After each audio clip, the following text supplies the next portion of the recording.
दोस्तों दुनिया में बहुत सारी खोजें हुई हैं जिससे सबका भला हुआ है। इतिहास में कुछ ऐसे भी खोजें हैं जिनसे व्यापार को भी बहुत फायदा मिला है और उन्हीं में से एक खोज थी जिससे यूरोप से भारत तक के समुद्री रास्ते को खोजा गया और लोगों का कहना है कि इसकी खोज की थी प्रसिद्ध नाविक वास्को डी गामा ने। उनकी यह खोज भारत और उनसे संबंध रखने वाले देशों के लिए किसी बेशकीमती चीज से कम नहीं थी। तो चलिए दोस्तों शुरू करते हैं वीडियो को और जानते हैं पूरी सच्चाई कि वास्को डी गामा ने भारत की खोज की थी या किसी और ने भारत की खोज की थी और उन्होंने कैसे ढूंढा था भारत का रास्ता। दोस्तों गोवा में एक जगह है जिसको वास्को द गामा के नाम से जाना जाता है। सचमुच भारत खोया हुआ था और जिसके बारे में दुनिया भी कुछ नहीं जानती थी। क्या वास्को डी गामा के पहले भारत में कोई विदेशी नहीं आया था और भारत कोई ऐसी चीज है जिसे खोजा जाए? हजारों वर्ग किलोमीटर के भूभाग को वास्को डी गामा ने खोज लिया। क्या आपको इस बात पर हंसी नहीं आ रही है? यह एक ऐसा ही है कि आप अपने पड़ोसी के घर को खोज ले और दुनिया के इतिहास में प्रसिद्ध हो जाए। अब दोस्तों बार बार वास्को डी गामा का जिक्र हो रहा है तो पहले थोड़ा इनके बारे में जान लेते हैं, फिर आगे बढ़ते हैं। वास्को डी गामा के शुरुआती जीवन और जन्म की राय अलग अलग है। कुछ लोग मानते हैं कि उनका जन्म 1460 में और कुछ उनका जन्म 1469 में पुर्तगाल के अलेजेंटो प्रांत के समुद्री तट पर स्थित साइनेस के किले में बताते हैं। वास्को डी गामा के पिता भी एक महान खोजी नाविक थे। उनके पिता को पुर्तगाल के ड्यूक के यहाँ सूरवीर की उपाधि मिली थी। वहीं बाद में वास्को डी गामा ने अपने पिता के व्यापार में रुचि ली और वे भी समुद्री यात्रा के लिए जा रहे जहाजों की कमान संभालने लगे। और बस यही है वास्को डी गामा के जीवन का परिचय। हालांकि हम सभी ने यही पढ़ा है कि भारत के समुद्री मार्ग की खोज वास्को डी गामा ने की थी, जबकि भारतीय स्टूडेंट्स को भी यही पढ़ाया जा रहा है कि वास्को डी गामा ने भारत की खोज की थी। वास्तव में पढ़ाना यह चाहिए कि वास्को डी गामा ने यूरोप को पहली बार भारत तक पहुंचने का समुद्री मार्ग बताया था। दरअसल पहले यूरोपीय देशों के लिए भारत एक पहेली जैसा था। यूरोप अरब देशों से मसाले मिर्च आदि खरीदता था, लेकिन अरब देश के कारोबारी उसे यह नहीं बताते कि ये मसाले वह पैदा किस जगह से करते हैं। यूरोपीय इस बात को समझ चुके थे कि अरब कारोबारी उनसे कुछ जरूर छुपा रहे हैं। यूरोप कारोबारी अरब के उस पार पूर्वी देशों से ज्यादा परिचित नहीं थे। जहाँ तक सवाल भारत का है तो इसके एक और हिमालय की ऐसी श्रृंखलाएं हैं जिसे पार करना उस दौर में असंभव ही था। भारत के दूसरी ओर 3 ओर से समुद्र ने भारत को घेर रखा था। ऐसे में यूरोप वासियों के लिए भारत पहुंचने के 3 रास्ते थे। पहला एशिया को पार करके चीन होते हुए बर्मा में पहुंचकर भारत में आना, जो कि अनुमान से भी कई गुना लंबा और जोखिम भरा था। दूसरा रास्ता था अरब से ईरान को पार करके भारत पहुंचना, लेकिन यह रास्ता अरब के लोग इस्तेमाल करते थे और वे किसी अन्य को अंदर घुसने नहीं देते थे। तीसरा रास्ता था समुद्र का, जिसे चुनौती देने वाला खुद समुद्र ही था। ऐसे में एक ऐसे समुद्री मार्ग की खोज करने यूरोप के नाविक निकल पड़े, जिसके बारे में सुना तो बहुत था लेकिन देखा नहीं। इन नाविकों में से एक का नाम था क्रिस्टोफर कोलंबस, जो कि इटली के निवासी थे।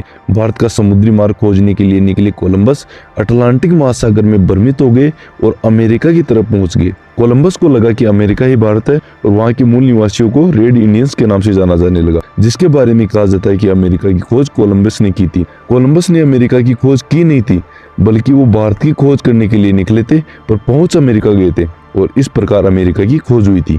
कोलंबस की यात्रा के करीब 5 साल बाद पुर्तगाल के नाविक वास्को डी गामा जुलाई 1497 में भारत का समुद्री मार्ग खोजने के लिए निकले। वास्को डी गामा 4 जहाजों के एक बेड़े के साथ लिस्बन में निकले थे। वास्को डी गामा के बेड़े के साथ 3 दुभाषी भी थे, जिनमें से 2 अरबी बोलते थे और एक कई बंटू बोलियों का जानकार था।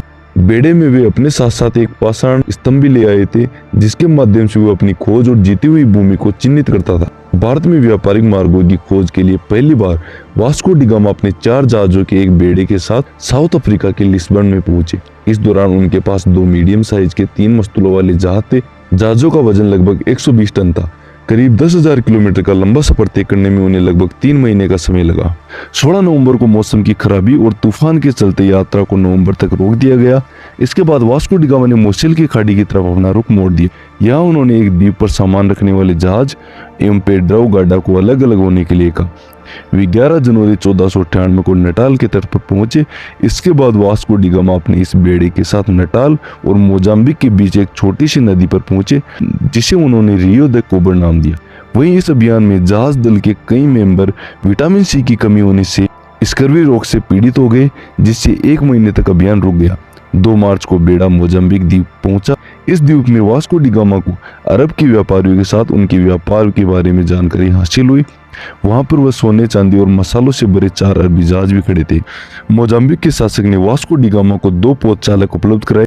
इस तरह अभियान दल 14 अप्रैल को मालिंदी में पहुंचा, जहां पर उन्होंने भारत के दक्षिणी पश्चिम किनारे पर स्थित कालीकट का रास्ता जानने के लिए एक चालक को अपने साथ ले लिया।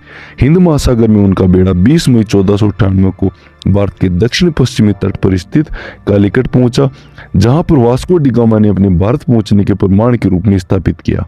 उस दौरान कालीकट भारत के सबसे अधिक प्रसिद्ध एवं महत्वपूर्ण व्यापारिक केंद्रों में से एक था। 3 महीने तक यहाँ रहने के बाद कालीकट के शासक के साथ कुछ मतभेदों के चलते वास्को डी गामा को कालीकट छोड़ना पड़ा। वहीं इस दौरान वास्को डी गामा के द्वारा भारत की खोज की खबरें फैलने लगी, पर वास्तविकता में वास्को डी गामा ने यूरोप के सुल्तानों, लुटेरों और व्यापारियों के लिए एक समुद्री रास्ते की खोज की थी। जिसके बाद भारत पर कब्जा जमाने की मंशा से यूरोप के कई राजा और व्यापारी आए और अपना अधिकार जमाने की कोशिश की। यही नहीं, पुर्तगालियों की वजह से ब्रिटिश लोग भी हमारे भारत आने लगे। हालांकि इसके बाद वास्को डी गामा मालिंदी के लिए निकले और 8 जनवरी 1499 को वे अंजी द्वीप पहुंचे। अरब सागर को क्रॉस करने में उन्हें लगभग 3 महीने का लंबा समय लग गया। इस दौरान उनके अभियान दल के कई सदस्य गंभीर बीमारी की चोट में आ गए और उनकी मृत्यु हो गई। इस प्रकार अभियान दल की संख्या बेहद कम रह गई, जिसकी वजह से 100 रेफल जहाज को जला दिया गया और इस तरह वास्को डी गामा ने वहां पर भी अपने एक पेड़ाव को गाड़ा। वे 1 फरवरी को मोजाम्बिक पहुंचे, जहां पर उन्होंने अपना आखिरी पेड़ाव स्थापित किया। अचानक समुद्री तूफान की वजह से सो गैब्रियल और बेरियो दोनों अलग अलग हो गए। बेरियो करीब 10 जुलाई को पुर्तगाल की ट्रेगोस नदी पर पहुंचा, जबकि सो गैब्रियल ने एजोर्स के दरिसा द्वीप के लिए अपनी यात्रा जारी रखी और 9 सितंबर को लिस्बन पहुंचा।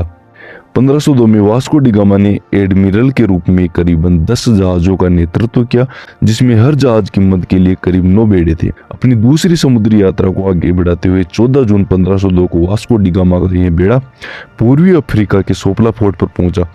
इसके बाद वे दक्षिणी अरब तट का चक्कर लगाते हुए गोवा पहुंचे।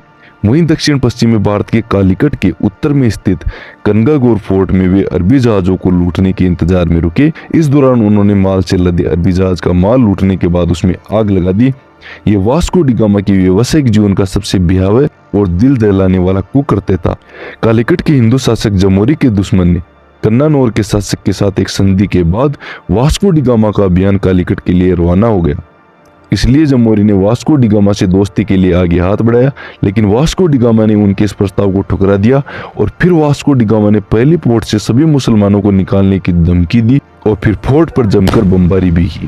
यही नहीं, वास्को डी गामा ने जहाज पर अपना सामान बेचने आए करीब 38 हिंदू मछुआरों की भी जान ले ली। इसके बाद पुर्तगाली अपने अभियान को आगे बढ़ाते हुए कोचीन के फोर्ट पहुंचे और यहाँ के शासक जो कि जमोरी के दुश्मन थे उनसे संधि कर ली।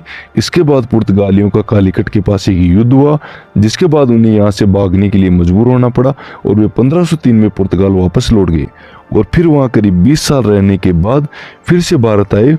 और इसके बाद किंग जॉन III ने 1524 में उन्हें भारत का पुर्तगाली वायसरॉय नियुक्त किया और फिर सितंबर में गोवा पहुंचने के बाद वास्को डी गामा ने यहाँ पर कई प्रशासनिक कुप्रथाओं को सुधारा। वास्को डी गामा अपनी तीसरी भारत यात्रा के दौरान मलेरिया की चपेट में आ गई, जिससे 24 दिसंबर 1524 को कोच्चि में 55 साल की उम्र में उनकी मौत हो गई। उनके शव को लिस्बन पुर्तगाल लाया गया, जहां से उन्होंने अपनी भारत यात्रा की शुरुआत की थी। वहां पर उनका एक स्मारक भी बनाया गया है। वास्को डी गामा की पत्नी का नाम कैटरीना दे अतेर था। उनके 6 लड़के और 1 लड़कियां थी।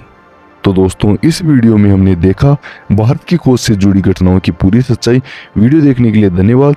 ये वीडियो आपको जानकारीपूर्ण लगा तो कृपया वीडियो को लाइक करें और दूसरों के साथ शेयर करें और इस तरह की और अमेजिंग वीडियोज़ के लिए हमारे चैनल को सब्सक्राइब करना नहीं भूलें। अगली बार तक सीखते रहें, बढ़ते रहें। धन्यवाद।